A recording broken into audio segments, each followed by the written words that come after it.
ओम करें श्री महागणेशाय नमः। राधे राधे दोस्तों, कैसे हैं आप सब।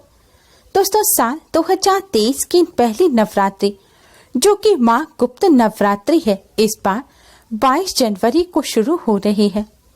यह मौनी अमावस्या के अगले दिन शुरू होगी और 30 जनवरी को समाप्त होगी। गुप्त नवरात्रि माघ मास की शुक्ल पक्ष की प्रतिपदा से शुरू होकर माघ मास की शुक्ल पक्ष की नवमी तक चलते हैं।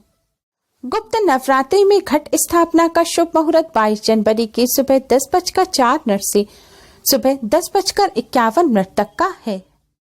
साल में कुल 4 बार नवरात्र आते हैं, जिनमें चैत्र एवं शारदीय नवरात्र और 2 गुप्त नवरात्र होते हैं।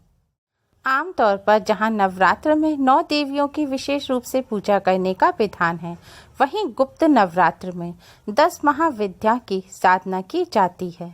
गुप्त नवरात्र में पूजी जाने वाली 10 महाविद्याओं में माँ काली, माँ तारा देवी, माँ त्रिपुर सुंदरी, माँ भुवनेश्वरी, माँ छिन्न मस्ता, माँ त्रिपुर भैरवी, माँ धूमावती, माँ बगलामुखी, माँ मातंगी और माँ कमला देवी हैं। इस नवरात्र में तंत्र और मंत्र दोनों के माध्यम से भगवती की पूजा की जाती है। नाम के अनुसार इस गुप्त नवरात्र में की जाने वाली शक्ति की साधना के बारे में जहां कम लोगों को ही जानकारी होती है, वहीं इससे जुड़ी साधना आराधना को भी लोगों से गुप्त रखा जाता है। मान्यता है कि साधक जितनी गुप्त रूप से देवी की साधना करते हैं, उस पर भगवती की उतनी ही कृपा बरसती है। तांत्रिकों के लिए गुप्त नवरात्रि का महत्व बहुत अधिक होता है। इसमें गुप्त रूप से देवी माँ की पूजा की जाती है। देवी माँ के हवन, पूजन आदि कर्म गुप्त रूप से रात के समय होते हैं, इसलिए इसे गुप्त नवरात्रि कहते हैं। जो लोग जीवन में धन, मान, सुख, संपत्ति, वैभव और सांसारिक सुखों को पाना चाहते हैं, उन्हें नवरात्र में देवी के सिद्ध दिनों में साधना जरूर करनी चाहिए। गुप्त नवरात्रियों में देवी को प्रसन्न करने के लिए शास्त्रोक्त और तंत्रोक्त दोनों तरह से पूजा और उपाय किए जाते हैं, लेकिन गुप्त नवरात्र में तंत्रोक्त उपाय अधिक किए जाते हैं। इसमें सबसे जरूरी और महत्वपूर्ण बात यह है कि साधकों को पूर्ण संयम, नियम और शुद्धता से देवी की आराधना करनी चाहिए। गृहस्थ साधक जो सांसारिक वस्तुएं, भोग विलास के साधन, सुख समृद्धि और निरोगी जीवन पाना चाहते हैं, उन्हें इन 9 दिनों में दुर्गा सप्तशती का पाठ करना चाहिए। यदि इतना समय ना हो तो सप्त श्लोकी दुर्गा का प्रतिदिन पाठ करें।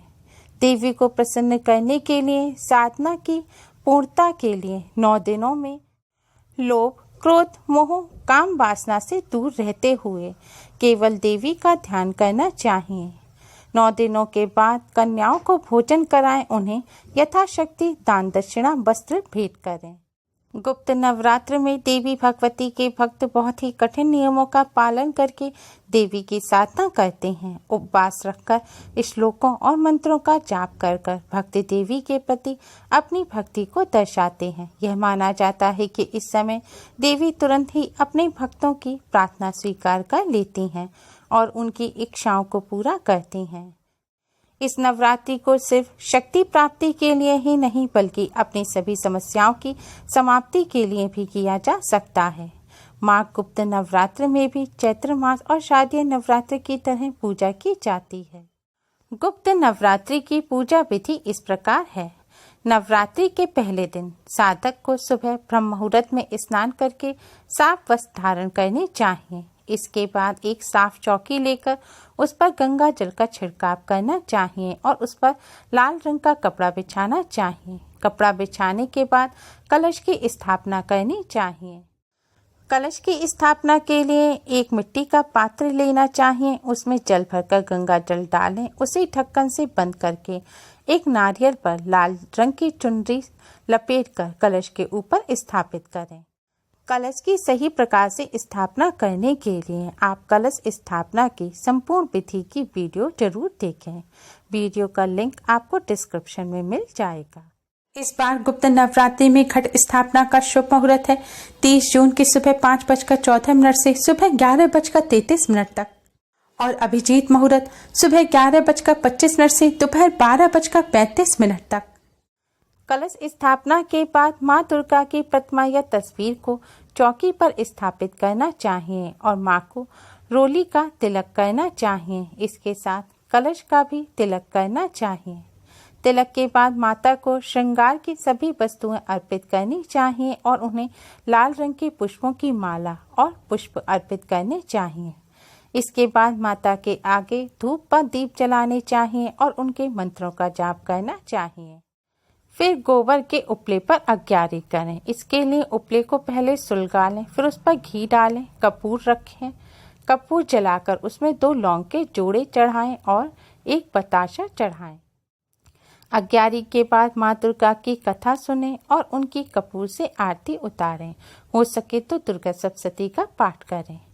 इसके बाद उन्हें बताशे का भोग लगाएं और इन बताशों को प्रसाद के रूप में सभी के बीच में वितरित कर दें। इस प्रकार से माघ नवरात्रि में सुबह और शाम दोनों समय माँ दुर्गा की पूजा अर्चना करनी चाहिए। अगर आप किसी मंत्र को सिद्ध करना चाहते हैं तो नवरात्रि के पहले दिन से आप उस मंत्र का जाप करना शुरू कर दें। मान्यता है कि गुप्त नवरात्र में मंत्र बहुत ही जल्दी सिद्ध हो जाते हैं। आइए अब हम आपको बताते हैं कि माघ गुप्त नवरात्रि में कौन सी महाविद्या की पूजा कब की जाती है।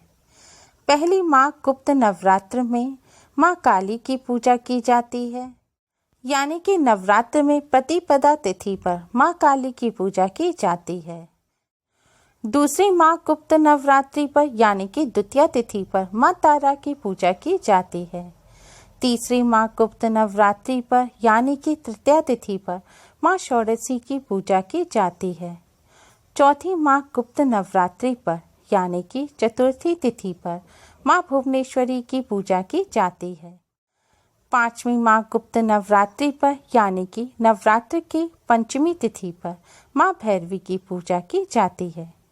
छठी माघ गुप्त नवरात्रि पर यानी कि नवरात्र की षष्ठी तिथि पर माँ छिन्नमस्ता की पूजा की जाती है। सातवीं माघ गुप्त नवरात्रि पर यानी कि नवरात्र की सप्तमी तिथि पर माँ धूमावती की पूजा की जाती है। आठवीं माघ गुप्त नवरात्रि पर यानी कि नवरात्र की अष्टमी तिथि पर माँ बगलामुखी की पूजा की जाती है और नवमी माघ गुप्त नवरात्रि पर यानी कि नवरात्र की नवमी यानी कि अंतिम तिथि पर माँ मातंगी और माँ कमला की पूजा की जाती है। अगर आप गुप्त नवरात्र में दुर्गा सप्तशती का पाठ ना कर सकें या आप कोई मंत्र ना जानते हो तो आप गुप्त नवरात्र में ज़्यादा से ज़्यादा ओम ऐं ह्रीं क्लीं चामुंडाय पिछे मंत्र का जाप करें। इस मंत्र का रोजाना जाप करने से 10 महाविद्याओं की विशेष कृपा प्राप्त होती है। गुप्त नवरात्र के नियम भी शारदीय नवरात्र की तरह ही होते हैं। नवरात्रि के व्रत रखने वालों को अन्न नहीं खाना चाहिए, सरसों का तेल नहीं खाना चाहिए, बाजार के डब्बाबंद जूस वगैरह भी नहीं लेने चाहिए, हींग, जीरा, हल्दी आदि का सेवन भी नहीं करना चाहिए।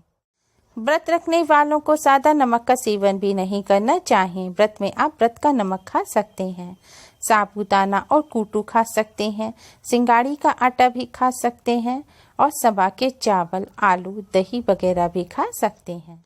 ध्यान रखें, गुप्त नवरात्र में आप अगर व्रत नहीं भी रख पा रहे हैं और माता रानी का पूजन कर रहे हैं तो नवरात्र में आप प्याज, लहसुन, मीट, अंडा आदि का सेवन ना करें और ब्रह्मचर्य का पालन अवश्य करें। नवरात्र में झूठ नहीं बोलना चाहिए, कपट नहीं करना चाहिए, किसी की बुराई नहीं करनी चाहिए, काम, क्रोध, मत, लोभ, अहंकार आदि से दूर रहना चाहिए। नवरात्रि के आखिरी दिन कन्या पूजन अवश्य करें, कन्याओं को भोजन कराएं और उसके बाद घट का विसर्जन करें। आप चाहें तो पूरे 9 दिन के व्रत रख सकते हैं या पहला और आखिरी व्रत रख सकते हैं या फिर सप्तमी और अष्टमी 2 तिथि का भी व्रत रख सकते हैं। अगर आपके घर में किसी को कोई बुरी लत लग गई हो, आपका कोई बच्चा बिगड़ गया हो या फिर किसी का आचरण खराब हो गया हो या दुर्व्यसनों में फंस गए हो तो आपको गुप्त नवरात्रि का व्रत अवश्य ही रखना चाहिए। मान्यता है कि गुप्त नवरात्रि का व्रत रखने से और कथा सुनने से माता रानी की कृपा से व्यक्ति बुरे आचरणों को, दुर्व्यसनों को छोड़ देता है। आप यह व्रत अपने परिवार के किसी भी सदस्य के लिए कर सकते हैं। गुप्त नवरात्र में इस तरह पूजन और उपवास करके माता रानी की कृपा प्राप्त होती है और सभी परेशानियों से मुक्ति मिलती है। उम्मीद है आपको हमारी वीडियो पसंद आई होगी। प्लीज़ लाइक करें, शेयर करें। हमारी और भी वीडियोस के लिए हमारे चैनल को सब्सक्राइब करना ना भूलें। Thanks for watching. Radhe Radhe.